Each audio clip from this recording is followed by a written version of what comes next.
Yan, sa mapagpalang araw uli sa inyo mga kapalay. Nandito po ulit tayo sa isang pagtakal. Umuulan po dito sa bayan ng Peñaranda. Ito po yung buyer na tumakal. Sir, tiga saan po kayo? Santa Rosa. Santa Rosa. Ayan po yung truck nila. Kayo mga abay, wala ba kayong sa shoutout? Wala ba kayong babatiin dyan? Konti lang po itong natakal umulan po kasi sobrang lakas ng ulan kaya medyo medyo nabasa po yung iba. Naging presyo po na itong palay na to 21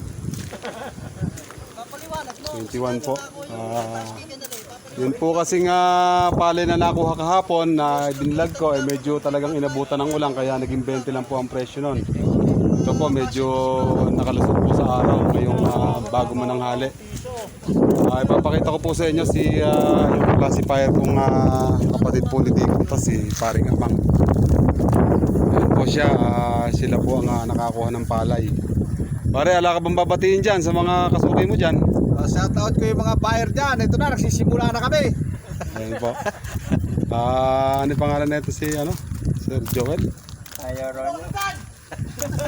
Ayan po si Boss Joel tsaka si Tata Kaloy. Sila po yung nakakuha ng palay. Ayan.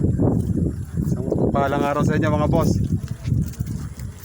Ayan po mga kapalay, maraming salamat po at pinagbigyan ulit tayo ng panahon. Itinigil po ang patak ng ulan.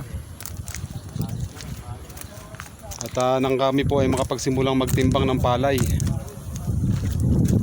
Ayan po, muli po maraming salamat sa inyong lahat sa sumusubaybay kay Kapalay TV, Joseph Kapalay TV. Maraming salamat po sa inyong lahat. Ayan po yung mga tiga Santa Rosa po. Santa Rosa pa po sila nanggaling. Muli po maraming salamat and God bless po sa inyong lahat.